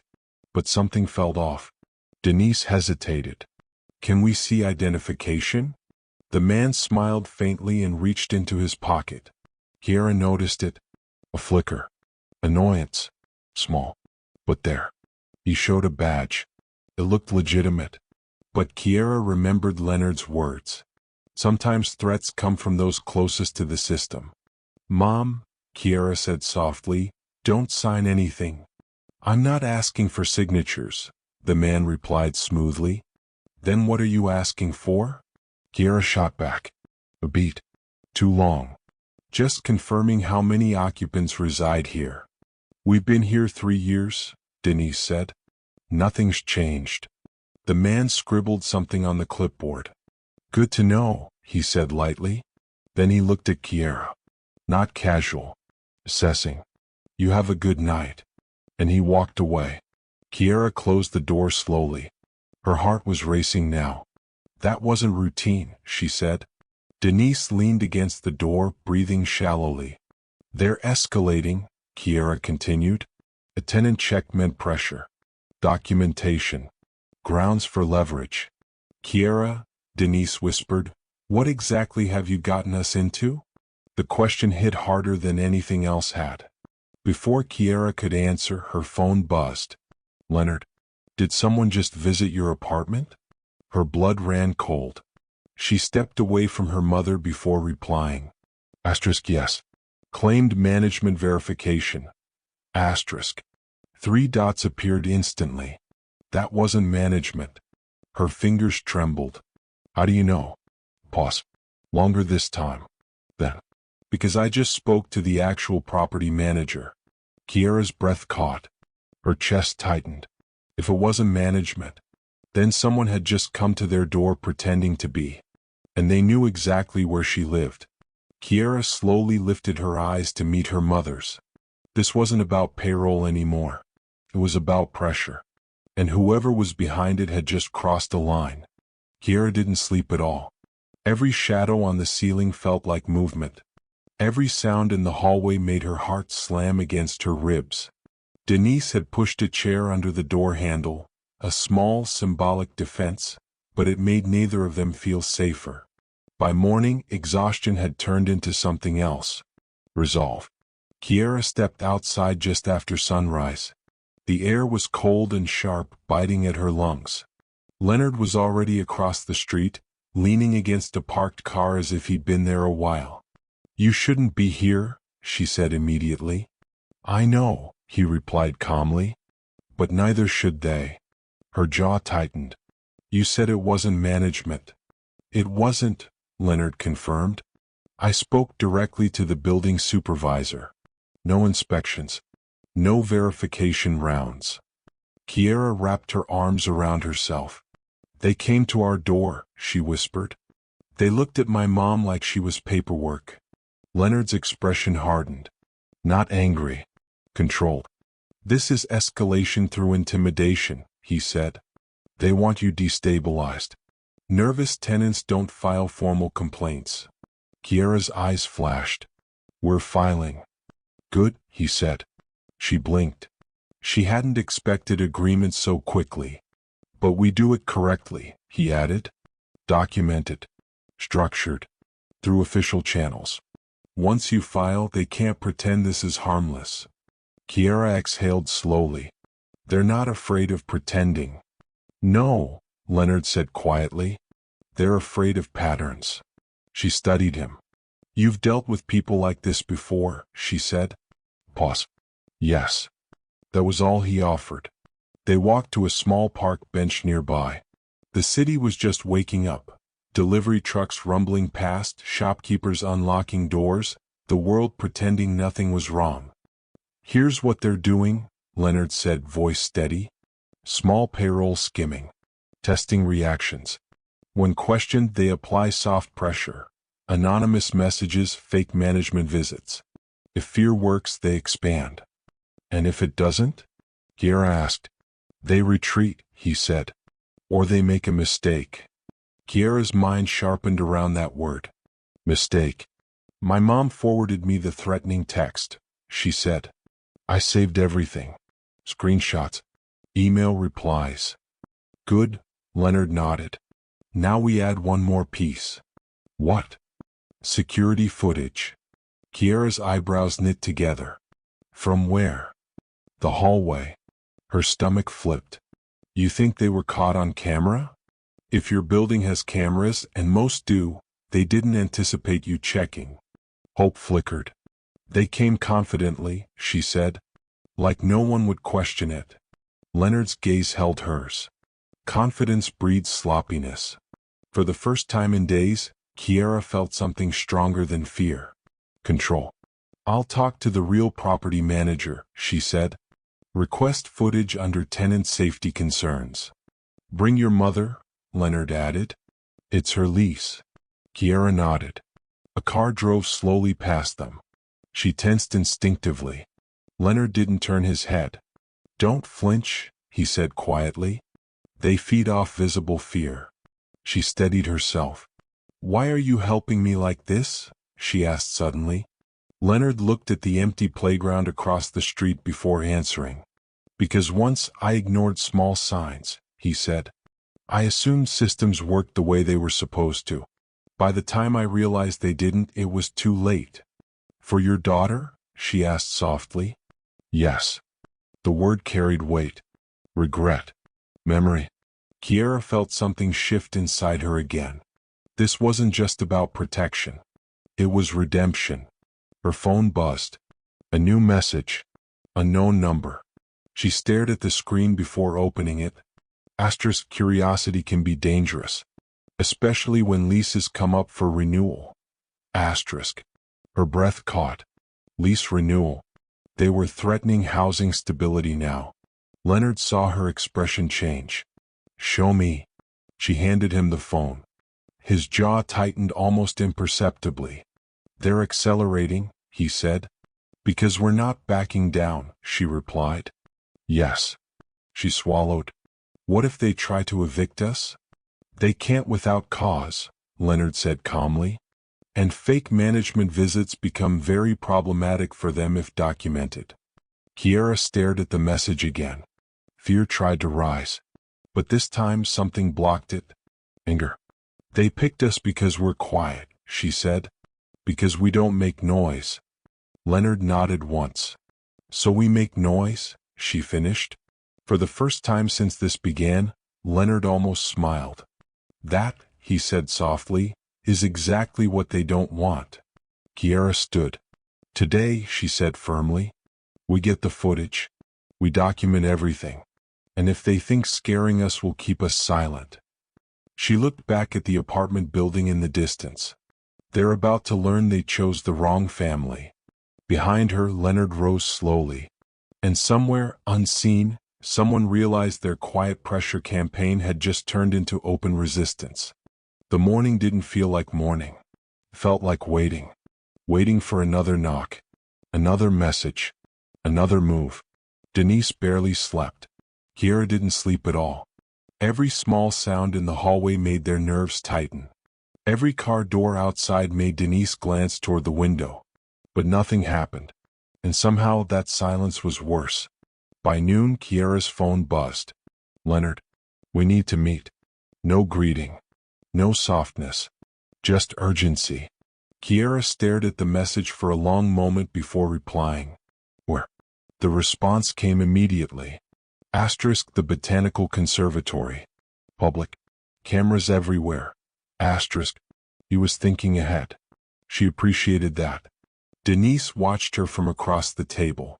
You're going? Her mother said quietly. It wasn't a question. Kiera nodded. Then I'm coming. Kiera hesitated. Mom? They came to our door, Denise said, her voice steady now. If we're in this, we're in it together. There was no arguing with that.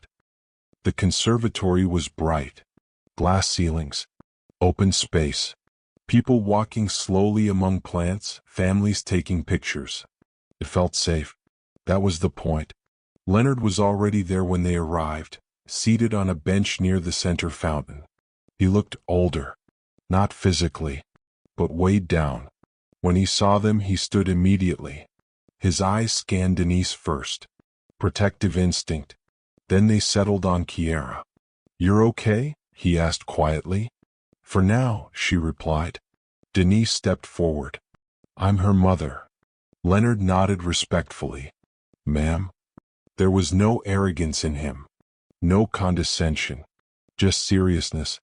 You said the visitor wasn't management, Kiera said, getting straight to it. It wasn't, Leonard confirmed. I verified directly. Denise crossed her arms. So who was it? Leonard exhaled slowly. A pressure test. Kiera's stomach tightened. From who? Leonard hesitated. And in that hesitation something shifted. From someone who knows this investigation is getting closer, he said carefully. Denise's eyes narrowed. Investigation. Kiera shot Leonard a look. He met it, and then he made a decision. It's not just payroll discrepancies, Leonard said. It's internal laundering. Funds rerouted through shell contractors. Small enough per employee to avoid detection. Large enough in total to matter. Denise went pale. Kiera felt the world tilt slightly. How large? She asked quietly. Leonard held her gaze. 7 figures. The number didn't sound real. 7 figures. This wasn't a petty thief skimming grocery money. This was organized. Strategic. And you've known? Denise asked. Leonard nodded once. For months. Kiera's heart pounded in her ears. Why didn't you go to the authorities? She demanded. Leonard's jaw tightened. Because I needed proof. Silence fell heavy between them. Proof? Kiera repeated. Or leverage? The question landed. Art. Leonard didn't flinch. Both, he admitted. Denise stepped slightly in front of her daughter. You brought her into this? She said sharply. No, Leonard said quietly. She walked into it on her own. I tried to keep her out. Kiera's pulse spiked. What does that mean? Leonard looked at her. Really looked at her. And for the first time since she'd met him, there was something vulnerable in his expression. Kiera, he said softly, the company under investigation is a subsidiary. Her breath caught. Of what? Leonard didn't answer immediately. The fountain's water trickled behind them. People laughed somewhere in the distance. Normal life continued. And then he said it. It's connected to my foundation. The words didn't register at first. Then they did. Connected. Not directly. But enough. Denise stared at him in disbelief. You're telling me, she said slowly, that the corruption she uncovered traces back to your organization? Leonard's silence was answer enough. Kiera felt something crack inside her chest. Not fear. Not anger. Something worse. Betrayal. You knew, she whispered. I suspected, Leonard corrected. You suspected and still let me dig? I was trying to expose it internally without destroying innocent people in the process. Including yourself? She shot back. A flicker crossed his face. Babe. Not guilt. Babe. If this goes public without control, Leonard said, his voice lower now, it won't just take down executives. It will take down thousands of employees. Pensions. Contracts. Families. Kiera's hands trembled. And what about my family? She demanded. They came to our door. Leonard's expression hardened. That, he said quietly, was not authorized. Denise let out a hollow laugh. Authorized. Leonard stepped closer, but not threateningly. Protectively. I didn't send anyone, he said. But someone inside knows I'm investigating. And they think you're the leak. The air felt thin. Kiera's thoughts raced. So we're collateral damage? She asked. No, Leonard said firmly. Your leverage. The word hit like a slap. Denise grabbed Kiera's hand. What's your plan? She asked coldly. Leonard's jaw set. I'm moving forward. Today. I've secured enough documentation to take to federal auditors. Quietly. Kiera searched his face. And if they retaliate? They will, Leonard said calmly. There was no illusion in him now. No mystery. Just truth. Kiera felt something shift inside her. The fear didn't disappear. But it sharpened. You don't get to control the narrative anymore, she said steadily. Leonard's eyes flickered. I'm not asking to, he replied. Good, Kiera said. Because if this explodes, I'm not staying quiet. Denise squeezed her hand. Leonard studied her for a long moment. Then slowly he nodded. I never wanted you silent, he said softly. Kiera didn't know whether to believe him. But one thing was clear now. This wasn't about hidden numbers. It wasn't about anonymous messages. It wasn't even about Leonard. It was about exposure. And once truth steps into light, there's no pulling it back into shadow. The news broke at 6:12 a.m. Kiera wasn't asleep. She had stopped trying hours earlier. Her phone lit up first. Then Denise's. Then the television in the living room, which Denise had left on low volume through the night. Breaking story flashed across the screen. An internal financial investigation. A major nonprofit foundation. Suspended executives. Federal auditors involved. Kiera's chest tightened. What was happening? Leonard hadn't exaggerated. He hadn't stalled. He had pulled the trigger. Denise reached for the remote, turning up the volume. The anchor's voice was calm, clinical, controlled. Allegations of misallocated funds totaling several $1 million. Anonymous internal whistleblower. Board Chairman Leonard Whitmore has voluntarily stepped down pending full review.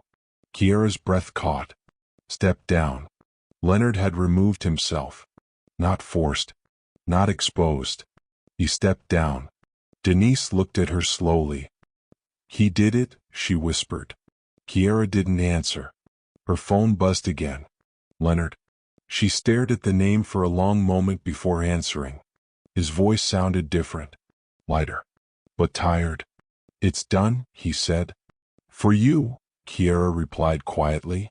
For everyone, he corrected. There was background noise, muffled voices, movement, maybe a hallway. Are they coming after us? She asked. No, he said firmly. The individuals responsible have already been placed on leave. Federal investigators are seizing financial records today. They won't have the freedom to intimidate anyone. Denise leaned closer to hear. You're certain? She asked sharply. Yes, ma'am, Leonard said respectfully. I made sure your address was removed from every internal file before dawn. Kiera blinked. You had access to that? A small pause. Yes. Of course he did. Kiera closed her eyes briefly. You knew this would cost you, she said. Yes. Your position. Yes. Your reputation. Another pause. If necessary. She swallowed. Why? The question wasn't about money anymore. It wasn't about corruption. It was about choice. Leonard exhaled slowly. Because I built that foundation to help people like your mother, he said quietly. And somewhere along the way I stopped watching closely enough. That's on me. Denise's expression softened slightly. Accountability doesn't erase consequences, she said. I know, Leonard replied. Silence stretched between them. Not hostile. Just heavy with everything that had happened. Kiera finally spoke. You could have protected yourself. I did, Leonard said gently. She frowned. How? By choosing the right side before it was too late. The words settled deep. Outside, the morning sun crept through the curtains. It looked different today. Clear. Less threatening. Kiera's phone buzzed again, this time with messages from coworkers. Confusion. Relief. Some of them had already received notification that payroll discrepancies were being corrected retroactively. Reimbursement. Back pay. Formal apologies. Denise covered her mouth. They're fixing it, she whispered. Yes, Leonard said softly. They are. Kiera felt something unfamiliar rise in her chest. Not victory. Not satisfaction. Stability. The ground wasn't shifting anymore. Where are you? She asked. At headquarters, he replied. Clearing my office.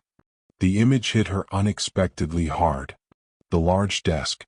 The quiet power he carried so effortlessly. Gone. You didn't have to resign, she said quietly. Yes, he did.